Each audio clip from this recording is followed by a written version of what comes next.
Bohemian Rhapsody es buena, pero pudo ser mejor. En 2018 llegó a la pantalla grande la historia de Queen, centrada en Freddie Mercury, una producción con bastantes expectativas encima. Sin embargo, creo que termina debiendo mucho y por consecuencia no le hace justicia al propio legado de la banda, sobre todo al de Freddie Mercury. Hoy repasaremos Bohemian Rhapsody.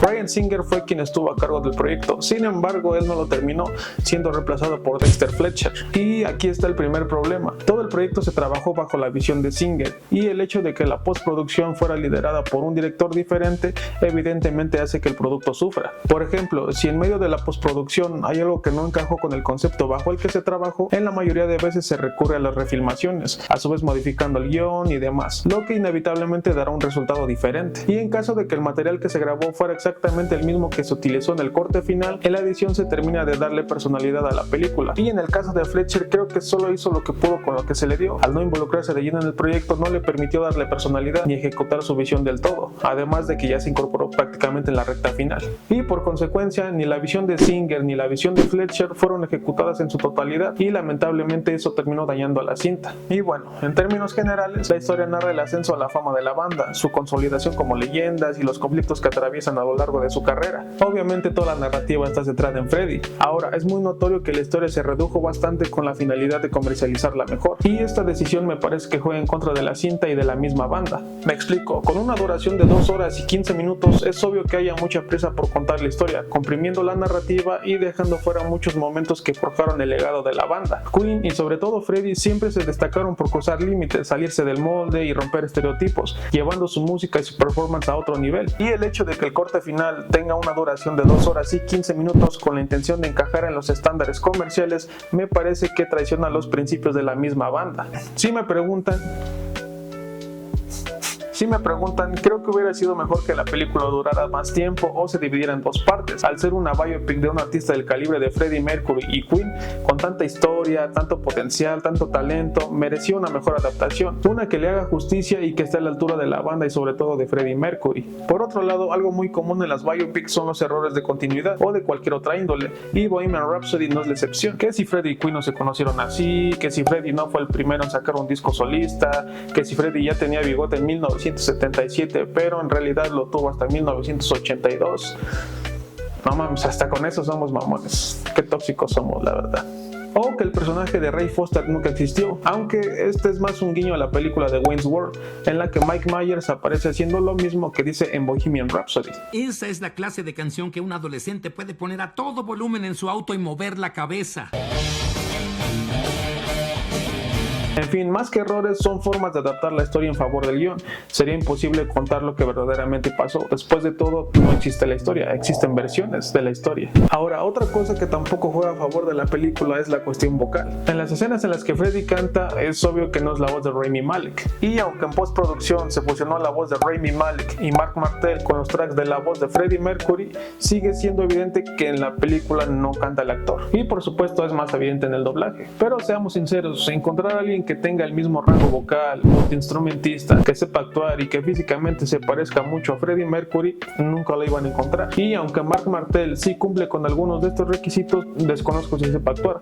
Supongo que no, pero aún así estuvo involucrado en la película. Para los que no sepan, Mark Martel es un músico que se dio a conocer por interpretar las canciones de Queen, destacando por su voz que se asemeja mucho a la de Freddie. Mama, life had just begun.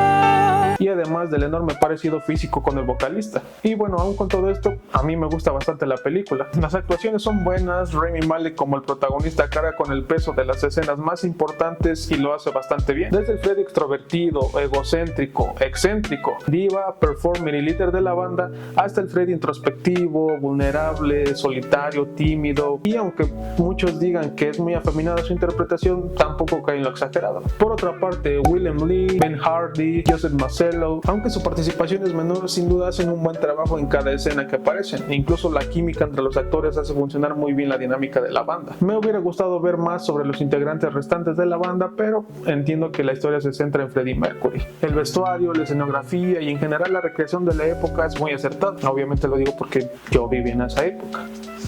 Y por supuesto uno de los aciertos más grandes es el cast y su caracterización. Joseph Mazzello como John Deacon, Ben Hardy como Roger Taylor, William Lee como Brian May, Rami Malek como Freddie Mercury y la Red Special como la Red Special.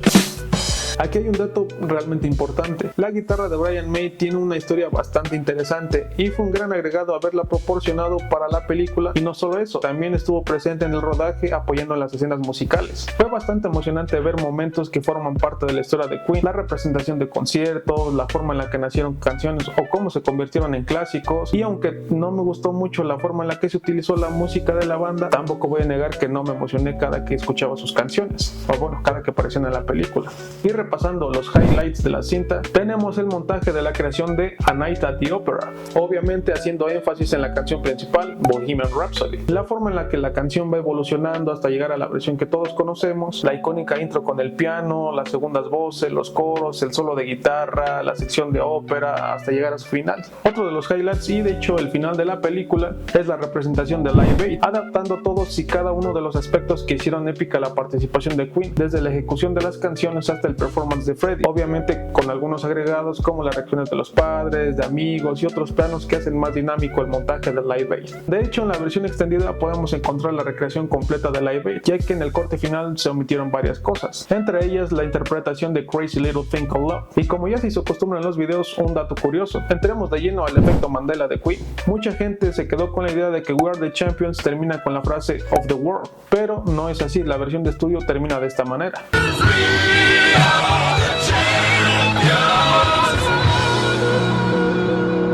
Pero se tiene esta creencia porque justo en el concierto de Live Aid, Freddie de hecho sí terminó la canción con un of the world.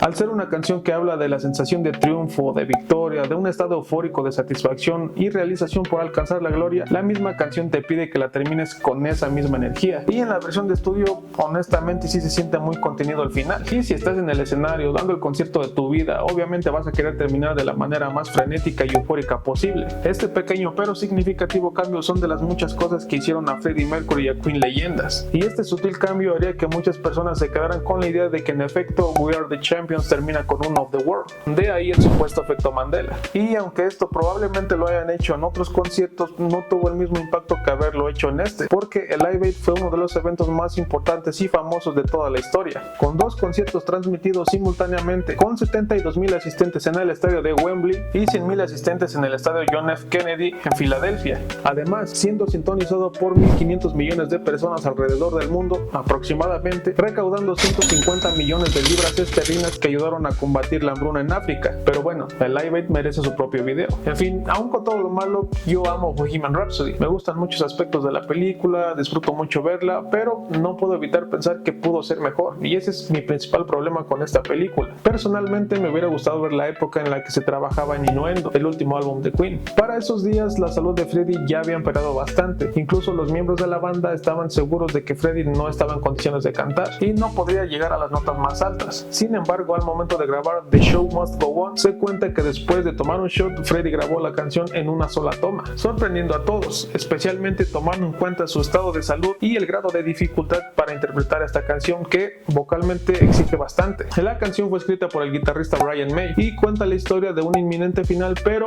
aún así el show debe continuar, de ahí el título. Algo que encajó a la perfección con la situación de Freddie en ese momento, por eso es que la interpretación se siente tan genuina, melancólica, desgarradora, pero al mismo tiempo esperanzadora. Cantar esto sabiendo que estás viviendo tus últimos días fue esencial para lograr un performance vocal de este calibre. De verdad, lo que hace Freddie en The Show Must Go On es digno de una leyenda. I can fly, my friends. I'll face it with a grin. I'm never giving in. On with the show. Una de las mejores interpretaciones vocales de Freddie Mercury, si no es que la mejor. En fin, eso es todo por hoy. Espero que hayan disfrutado el video. Bye.